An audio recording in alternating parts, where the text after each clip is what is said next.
नमस्कार दोस्तों, कैसे हैं आप लोग। आशा करते हैं स्वस्थ होंगे, मस्त होंगे, व्यस्त होंगे। मैं हिमांशु पार्थवी अचीवर्स में आपका स्वागत करता हूं और मैं आपके लिए फिर से लेकर आया हूं आपके लिए हिंदी क्लास, जो कि यूपी पुलिस कांस्टेबल से संबंधित है। जैसा कि आपको हमने पिछली क्लास में हिंदी भाषा का विकास पढ़ाया था, ठीक है, उसी टॉपिक को लेकर आज हम उसके आगे क्लास स्टार्ट करेंगे। आशा करते हैं आपकी तैयारी स्टार्ट कर दी होगी, आपने अपनी तैयारी स्टार्ट कर दी होगी अच्छे से। ठीक है बच्चों, और आपका यूपीएसआई का भी एग्जाम लगा हुआ है, तो ये जो पढ़ेंगे उसमें भी काम आएगा, लेखपाल के लिए भी काम आएगा। जो आप हिंदी पढ़ रहे हैं ये फिलहाल स्टेट लेवल के जितने भी एग्जाम होंगे उसमें काम आएगी। फिलहाल अभी हम यूपी पुलिस कांस्टेबल के लिए पढ़ा रहे हैं, तो अपनी क्लास को आगे स्टार्ट करते हैं। जैसा कि हम लोगों ने पिछली क्लास में भाषा पढ़ा था, भाषा का विकास पढ़ा था, भाषा कैसे आई है, कैसे क्या हुआ है, एक बार थोड़ा सा रिवीजन कर लेते हैं। भाषा शब्द के बारे में जानते हैं, है ना बच्चों। जैसा कि हमने पढ़ा था क्या भाषा, भाषा क्या होती है। भाषा क्या होती है, हमने बताया जो विचारों का आदान प्रदान, हमारे मन में जो उठने वाले विचार होते हैं या मन में जो प्रकट होते हैं, भाव प्रकट होते हैं, उनको व्यक्त करने के लिए जिस माध्यम की जरूरत होती है, अपने विचारों को एक व्यक्ति से दूसरे व्यक्ति तक पहुंचाने के लिए जिस माध्यम का प्रयोग करते हैं उसे हम भाषा कहते हैं। भाषा में क्या होता है, भाषा किससे बना हुआ था, भाषा जो है भाष शब्द बना हुआ है। किससे बना है, भाष। ये क्या है, धातु है। ये क्या है, धातु है। भाष का मतलब क्या होता है, भाष का मतलब क्या होता है, भाष का मतलब होता है बोलना या फिर कहना, बोलना या फिर कहना।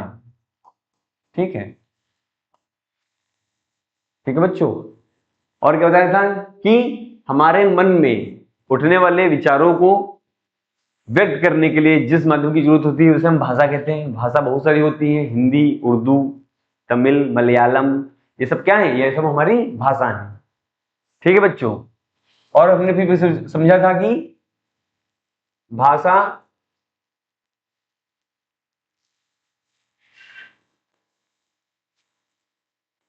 ये जब तो मैंने भाषा के बारे में समझ लिया था, भाषा की परिभाषा समझ ली थी, ठीक है।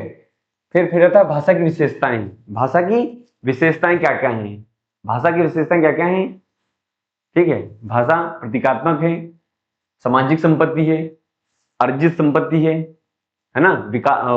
इसका सीमा क्षेत्र क्या होता है, निश्चित होता है, परिवर्तनशील है, सर्वव्यापक है। ये सब चीजें आपको बताई थी, ठीक है। फिर इसके बाद बताया था अभिव्यक्ति के प्रकार। क्या बताया था, अभिव्यक्ति के प्रकार। अभिव्यक्ति के प्रकार, अभिव्यक्ति के प्रकार में क्या पढ़ा था, दो प्रकार के होते हैं अभिव्यक्ति प्रकार, कितने थे, दो, एक वाचिक और कौन सा था, एक था अवाचिक। यही पढ़ा था ना, पढ़ा था, वाचिक और अवाचिक पढ़ा था, है ना बच्चों। वाचिक और अवाचिक पढ़ा था, ठीक है। फिर वाचिक में हमने क्या पढ़ा था, वाचिक में दो आते हैं, एक तो आता है आपका लिखित, एक आता है मौखिक,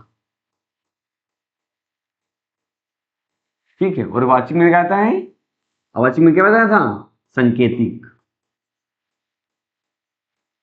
अवाचिक में बताया था सांकेतिक, जो होती है वो हमारी ऐसी भाषा व्यक्त करने के माध्यम से, अभिव्यक्ति के माध्यम, अभिव्यक्ता नहीं, अभिव्यक्ति के माध्यम, ठीक है। यहां तक हमने पढ़ लिया था।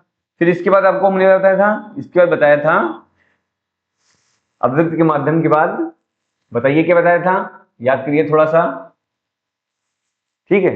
फिर आपको बताई थी किस, हमारी मूल भाषा क्या थी, संस्कृत। क्या थी, संस्कृत। संस्कृत की लिपि क्या है, ब्राह्मी। क्या है, लिपि ब्राह्मी। ये हमारी कैसी भाषा, मूल भाषा, ठीक है। इसको दो भागों में बांटा गया था, वैदिक और किसमें बांटा था, लौकिक, ठीक है। वैदिक और लौकिक संस्कृत। वैदिक में क्या थे, वेद, और क्या था, ब्राह्मण। अलौकिक में क्या थे, रामायण, और क्या था, महाभारत।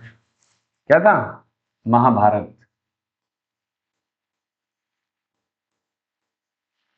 ये सब किसमें थी? अलौकिक में थी।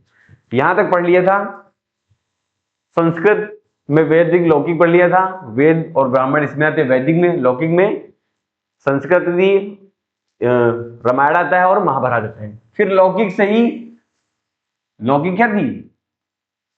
फिर ये हमारी भाषा इससे बनती चली गई। कौन कौन सी बनी? पहले पाली पढ़ी, पाली के बाद प्राकृत आया, प्राकृत के बाद क्या आया था? प्राकृत के बाद अपभ्रंश, अपभ्रंश आया था। अपभ्रंश के बाद क्या था? अवहट्ट आया था। अवहट्ट के बाद क्या आया था? प्राचीन हिंदी। ठीक है, इसके आगे भी और हैं, यहां तक समझ लिया था। इतनी चीजें समझ में आई थी कैसे क्या हुआ था। ठीक है, ये तो हमारा रिवीजन हो गया, जल्दी जल्दी रिवीजन कर लिया। इसके आगे समझेंगे, और इसके आगे हम लोग क्या करेंगे कि हिंदी कैसे आई, हिंदी में क्या क्या चीजें होती हैं, है ना। हिंदी क्या समझेंगे आज? हिंदी के बारे में जानेंगे। ठीक है, संस्कृत हमारी मूल भाषा थी। संस्कृत बाद क्या आया था? पाली आई थी। पाली के बाद प्राकृत आया था। प्राकृत के बाद, प्राकृत के बाद क्या आया था? अपभ्रंश आया था। फिर अवहट्ठ आया था। फिर प्राचीन हिंदी आई थी। उसी में हम लोग जानेंगे हिंदी के बारे में आज, कि हिंदी क्या क्या है, हिंदी कैसा शब्द है। हिंदी हमारा संस्कृत का शब्द नहीं है। हिंदी हमारा संस्कृत, हिंदी हमारा कैसा शब्द है? फारसी शब्द है। कैसा शब्द है? हिंदी हमारा फारसी शब्द है। कैसा शब्द है? फारसी शब्द है। ठीक है, और ये किससे बना हुआ है? इसका जन्म किससे हुआ है? इसका जन्म सिंधु शब्द से हुआ है। जन्म किससे हुआ है? सिंधु शब्द से हुआ है। ठीक है बच्चों, हिंदी फारसी शब्द है, और इसका जन्म किससे हुआ है? सिंधु शब्द से हुआ है। किससे हुआ है? सिंधु शब्द से हुआ है। ठीक है बच्चों, ठीक है। सिंधु कैसा शब्द है? संस्कृत का शब्द है। कैसा है? संस्कृत का शब्द है। ठीक है, और क्या जानेंगे? हिंदी कैसा शब्द है? कैसा शब्द है? फारसी शब्द है। याद रखिए, कभी भी अगर हिंदी पूछेगा आपसे पेपर में, संस्कृत है, हिंदी है, हिंदी हिंदी शब्द है, संस्कृत है, हिंदी का है, अरबी है, फारसी है। ठीक है, तो आपको सही आंसर क्या देना है? संस्कृत या फिर फारसी शब्द देना है। क्या देना है? फारसी शब्द है। कैसा है? फारसी शब्द है। ठीक है, इसका प्रयोग सबसे पहले किसने किया? हिंदी शब्द का सबसे पहले प्रयोग ईरानियों ने किया। सबसे पहले प्रयोग किसने किया? सबसे पहले प्रयोग किसके द्वारा किया गया? ईरानियों के द्वारा। ठीक है बच्चों, किसके द्वारा किया गया? ईरानियों के द्वारा किया गया। किसका प्रयोग? हिंदी का प्रयोग, हिंदी शब्द का प्रयोग सबसे पहले ईरानियों के द्वारा किया गया था। ठीक है, और ये किस परिवार के अंतर्गत आती है? ये हमारी भारोपी परिवार के अंतर्गत आती है। किसके अंतर्गत आती है? भारोपी परिवार के अंतर्गत आती है।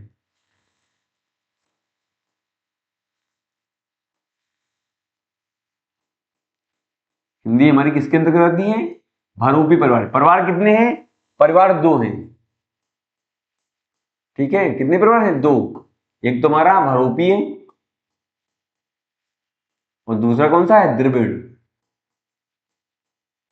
ठीक है, इसमें कौन सी आती है हमारी? हिंदी किसके अंदर आती है? भारोपी के अंदर आती है। द्रविड़ में तमिल, तेलुगु, मलयालम। कौन कौन सी? तमिल, तेलुगु, मलयालम किसमें आती हैं? द्रविड़ परिवार में आती हैं। तमिल, तेलुगु,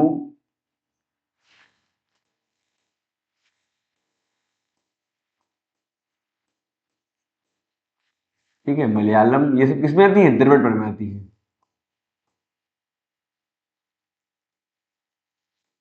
मलयालम। ठीक है बच्चों, हिंदी हमारी किसके अंतर्गत है? हिंदी हमारी, पहले जो है हिंदी कैसे शब्द है? फारसी शब्द है। इसका जन्म किससे हुआ है? सिंधु शब्द से हुआ है, सिंधु के संस्कृत शब्द से हुआ है। सबसे पहले प्रयोग किसके द्वारा किया? ईरानियों के द्वारा किया। किस पुस्तक में किया गया? जयदेव अवस्था। पुस्तक का नाम क्या कहेंगे? जयदेव अवस्था। पुस्तक का नाम क्या है? जैद ए अवस्था।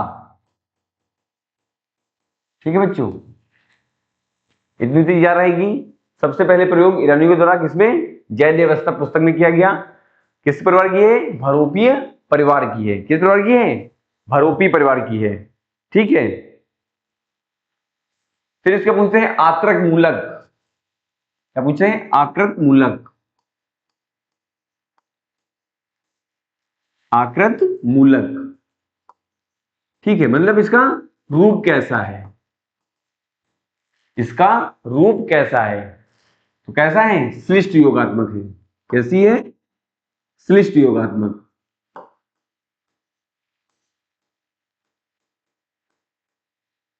ठीक है बच्चों, कैसी है? श्लिष्ट योगात्मक है। आपसे पेपर में पूछता है कि इसका रूप कैसा है, इसका आकृति कैसी है, तो कैसी है? श्लिष्ट योगात्मक है। संस्कृत का पूछा है,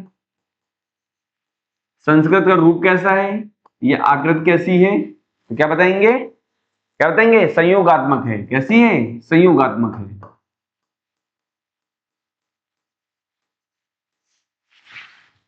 ठीक है बच्चों, मूलक, आकृत मूलक कैसा है, रूप कैसा है, आकृति कैसी है, तो श्लिष्ट योगात्मक है। और जब पूछेगा संस्कृत रूप कैसा है, तो कैसा है? संयोगात्मक है। ठीक है, और एक आपसे पूछता है अंग्रेजी, अंग्रेजी का रूप या आकृति कैसी है? वियोगात्मक है। कैसी है? वियोगात्मक है।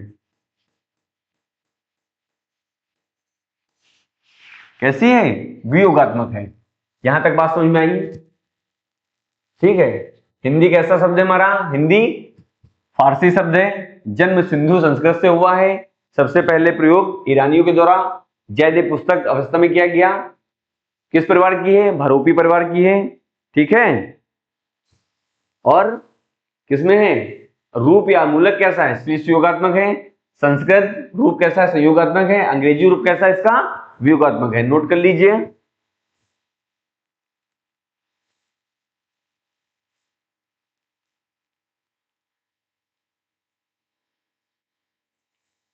ठीक है बच्चों, इतना नोट कर लिया। अब कभी कभी आपसे पेपर में पूछता है कि हिंदी का विकास हुआ, इसका क्रम बताइए। ठीक है, तो इसका क्रम याद रखेंगे, हमेशा पेपर में पूछा जाता था आपसे। संस्कृत सबसे पहले कौन सी भाषा आई? संस्कृत। संस्कृत के बाद कौन सी आई? पाली। पाली के बाद क्या आया था? प्राकृत। प्राकृत के बाद क्या आया था? अपभ्रंश। ठीक है, अपभ्रंश के बाद क्या आया था? हिंदी। क्या आया था? हिंदी। इसका क्रम आपसे पूछता है तो आपको क्रम पता होना चाहिए। सबसे पहले संस्कृत आया, फिर पाली आई, फिर प्राकृत आया, फिर अपभ्रंश आया, उसके बाद क्या आया था? का हिंदी आया था। ठीक है बच्चों, तो ये चीजें, इसका क्रम पेपर में आपसे जरूर पूछता है, किसी न किसी एग्जाम में पूछा जरूर गया है। ठीक है, यहां तक बात समझ में आई? ठीक है, संस्कृत को और हम लोग किस नाम से जानते हैं? संस्कृत को हम लोग आर्य भाषा, किस भाषा के नाम से? आर्य भाषा के नाम से भी जानते हैं। किस नाम से जानते हैं? आर्य भाषा के नाम से जानते हैं। संस्कृत को हम आर्य भाषा के नाम से जानते हैं। ठीक है, इसको हम आर्य भाषा भी बोलते हैं संस्कृत को। यहां तक समझ में आया? आगे बढ़ते हैं।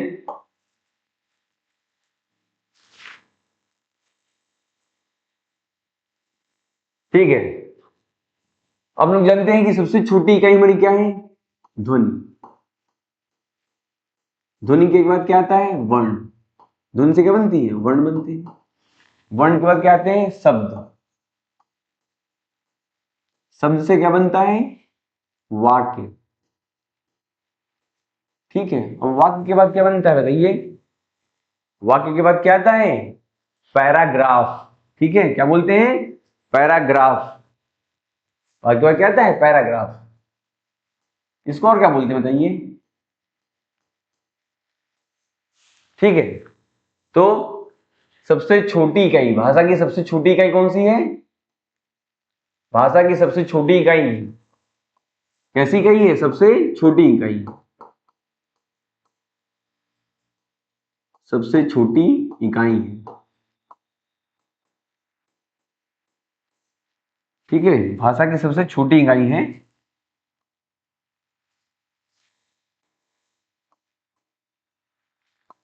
ठीक है, कैसी? मौखिक। कैसी इकाई है? मौखिक इकाई। भाषा की सबसे छोटी मौखिक इकाई क्या है? क्या है? ध्वनि है। वर्ण कैसी है हमारी? लिखित इकाई है। लिखित इकाई है। कैसी है? सबसे छोटी लिखित इकाई। कैसी है? सबसे छोटी लिखित इकाई। ठीक। शब्द कैसा है? वाक्य क्या है? ठीक है, वाक्य शब्द क्या है? हमारी स्वतंत्र इकाई है। कैसी है? स्वतंत्र इकाई है। और वाक्य क्या है? सबसे बड़ी इकाई है।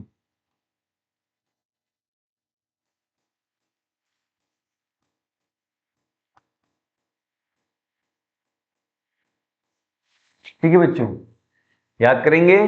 ध्वनि, ध्वनि से क्या बनते हैं? वर्ण, वर्ण से क्या बनते हैं? शब्द, शब्द से क्या बनता है? वाक्य, फिर वाक्य से मिलकर क्या बनाते हैं? पैराग्राफ।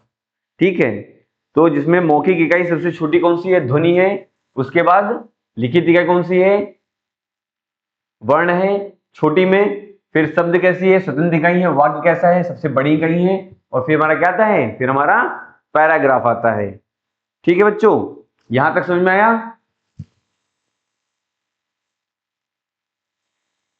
ठीक है, तो भाषा में हम लोगों ने क्या जाना पहले? भाषा,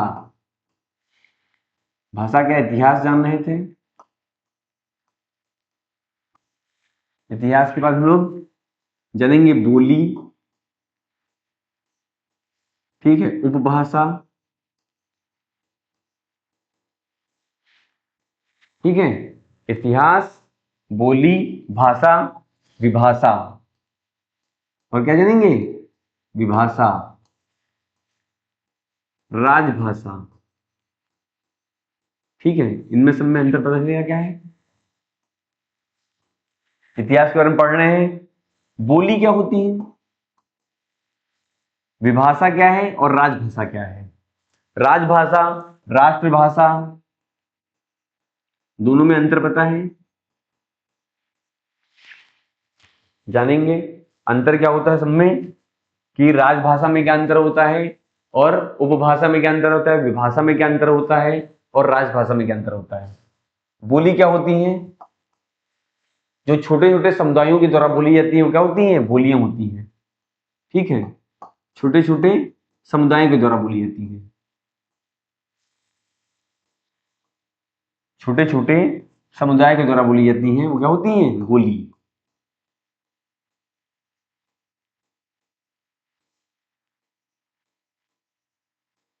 ठीक है, हमारे यहाँ लगभग 600 से अधिक बोलियां बोली जाती हैं। ठीक है, उपभाषा और उपभाषा, उपभाषा क्या होती है? ठीक है, उपभाषा क्या होती है?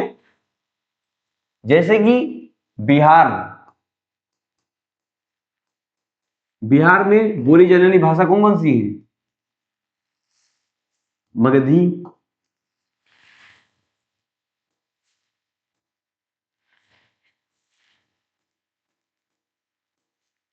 भोजपुरी,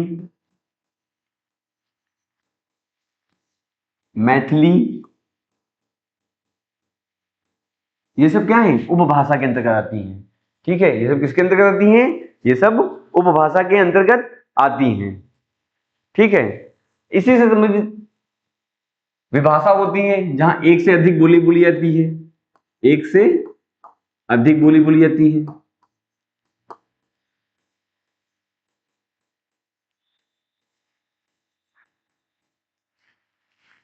एक से अधिक बोलियां बोली जाती है। क्या लिखेंगे? बोलियां बोली जाती है। एक से अधिक बोलियां बोली जाती हैं।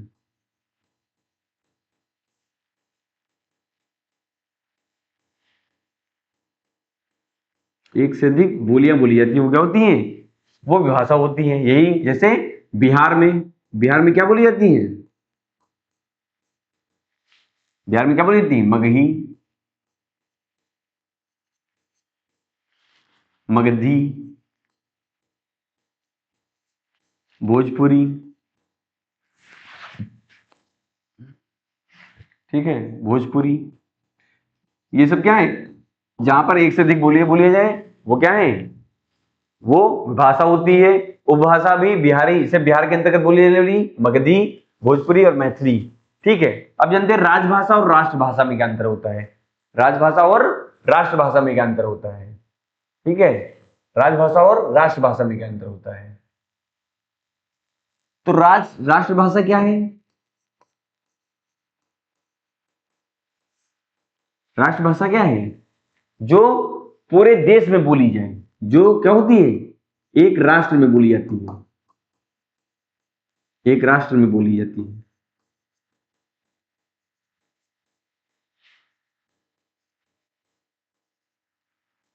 ठीक है, वो क्या होती है? राष्ट्रभाषा। मगर राजभाषा क्या होती है? ठीक है, राजभाषा क्या होती है? जो जो हमारे सरकारी कामकाज होते हैं, जो हमारे सरकारी कामकाज होते हैं वो क्या होते हैं? राजभाषा के अंतर्गत आते हैं। ठीक है। जैसे हिंदी क्या है? हिंदी हमारी राजभाषा है। हिंदी हमारी क्या है? राजभाषा है। कैसी भाषा है हिंदी हमारी? हिंदी हमारी राजभाषा है। ठीक है। और क्या होते हैं? जो भी सरकारी कामकाज होते हैं वो सब क्या होते हैं? इसके अंतर्गत होते हैं। ठीक है। तो राष्ट्रभाषा मतलब एक राष्ट्र में बोली जाए, जो एक मतलब हर जितने भी स्टेट हैं जहां भी है वो सब क्या हो, वहां पर सिर्फ एक भाषा बोली जाए, वो राष्ट्रभाषा। मगर राजभाषा क्या होती है? जो जितने भी हमारे जिसमें जिस भाषा में हमारे सरकारी कामकाज होते हैं वो हमारी राजभाषा होती है। हिंदी हमारी कैसी भाषा है? राजभाषा है। क्यों? ठीक है, तो ये हमारे राजभाषा क्या होगी? जिसमें हमारे सरकारी कामकाज होते हैं। ठीक है। अब ये जो हिंदी है वो 14 सितंबर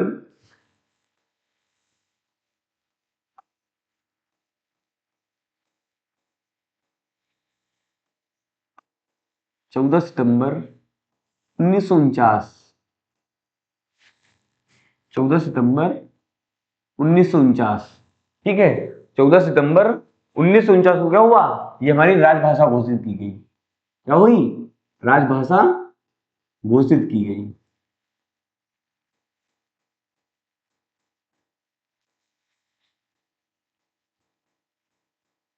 कब की गई? 14 सितंबर 1949 को हिंदी जो है वो क्या हुई? राजभाषा घोषित की गई। ठीक है, इसीलिए हम लोग 14 सितंबर को कौन सा दिवस मनाते हैं? 14 सितंबर को हम लोग क्या मनाते हैं? 14 दिवस को हम लोग हिंदी दिवस मनाते हैं। मनाते हैं कि नहीं? 14 सितंबर को हम लोग क्या मनाते हैं? हिंदी दिवस मनाते हैं। ठीक है। पेपर में आपसे पूछा जाता है कि राजभाषा दिवस कब घोषित किया गया, राजभाषा कब घोषित की गई? राजभाषा कब घोषित की गई? संवैधानिक रूप से तो 14 सितंबर 1949 को। और हिंदी दिवस कब मनाते हैं? हिंदी दिवस हम लोग 14 सितंबर को मनाते हैं। ठीक है बच्चों।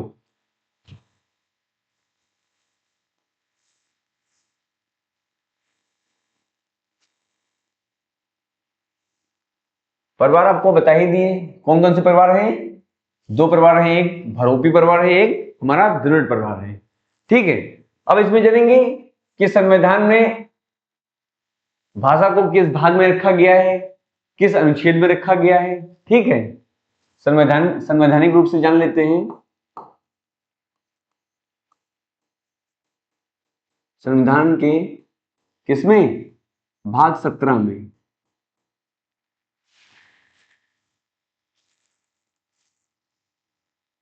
संविधान के किसमें? भाग 17 में। ठीक है। और अनुच्छेद, अनुच्छेद कौन सा?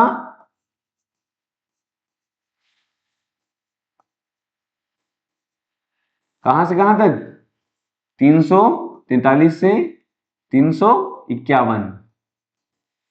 ठीक है, भाषा को इसमें रखा गया है, भाषा को भाग 17 में अनुच्छेद 343 से 351 तक रखा गया है।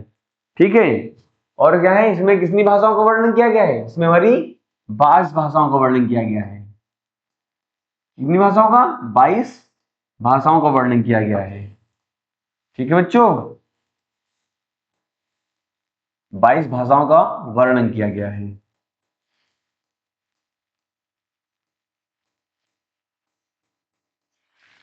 अब 22 भाषाएं कौन कौन सी हैं ये भी पता होना चाहिए, क्योंकि कभी कभी आपके पेपर में ही पूछ लेता है कि निम्न में से कौन सी इस भाषा के अंतर्गत नहीं आती। ठीक है, जैसे संस्कृत है, हिंदी है, संस्कृत है, हिंदी है, तमिल है, तेलुगु है, मलयालम है।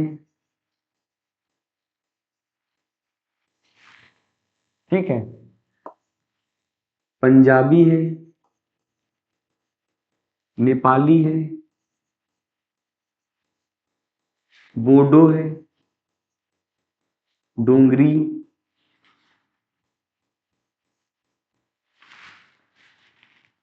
मैथिली, संथाली।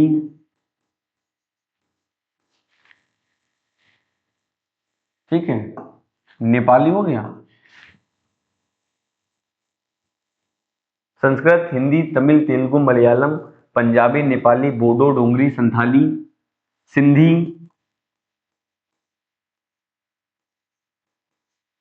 ठीक है,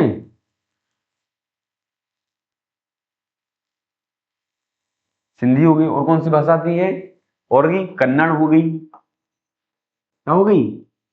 कन्नड़ हो गई।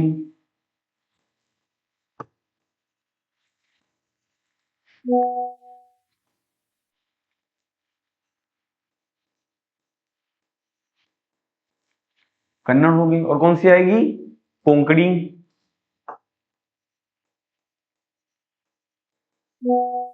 और कौन सी आएगी? कोंकणी हो गई। हिंदी, संस्कृत, तमिल, तेलुगु, मलयालम, पंजाबी, नेपाली, बोंडो, डोगरी, मैथिली, संथाली, कन्नड़, कोंकणी, असमिया।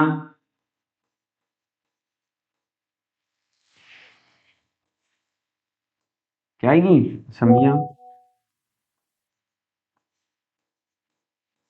ठीक है बच्चों, कितनी हो गई? 1 2 3 4 5 6 7 8 9 10 11 12 13 14 15। ठीक है, और कौन सी बच्ची हमारी? उड़िया।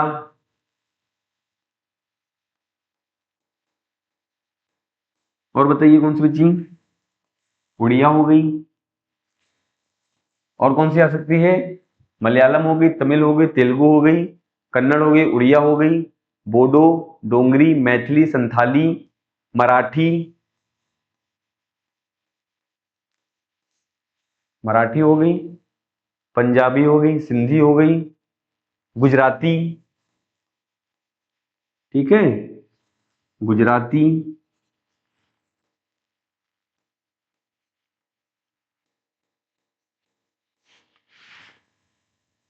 अब कितनी? 1 2 3 4 5 6 7 8 5 3 8 9 10 11 12 13 14 15 16 17 18।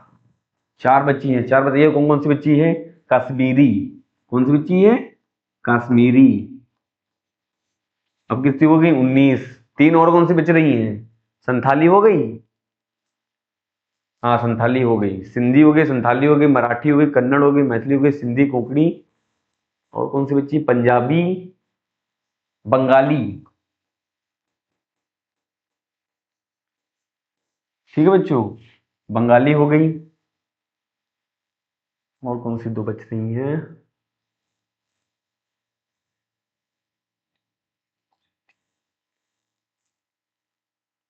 उर्दू।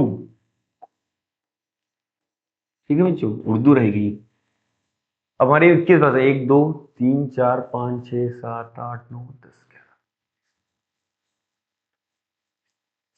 एक भाषा कोई आपकी बच रही, याद नहीं आ रही अभी, ठीक है बच्चों। तो ये 22 भाषा हैं जो आपको पता होनी चाहिए। एक है, अगर आपको अभी याद है कि आपको बता देंगे कि कौन सी भाषा हमारी रह गई है, ठीक है बच्चों।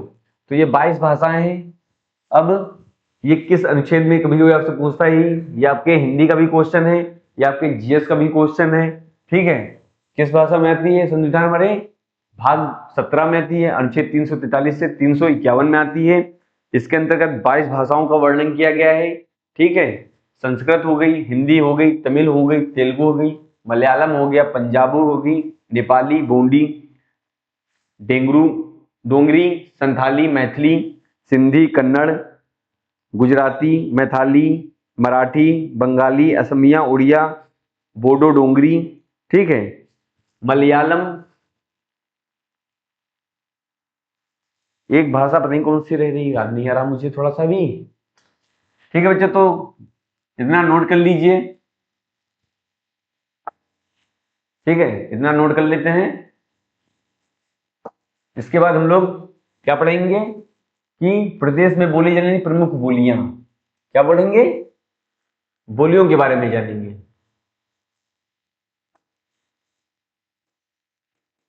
प्रदेश में बोली जाने वाली बोलियां, जो कि हम लोग आगे पढ़ेंगे, ठीक है। आगे मतलब जो हमारी अगली क्लास होगी उसमें क्या पढ़ेंगे, बोलियां, प्रदेश में कौन कौन सी बोलियां बोली जा रही हैं, इसके बारे में पढ़ेंगे, ठीक है बच्चों। तो यही अपनी क्लास समाप्त करते हैं, आज के लिए इतना ही। नमस्कार, स्वस्थ रहें, मस्त रहें और अपनी तैयारी को मजबूती दें और अच्छे से करते रहें।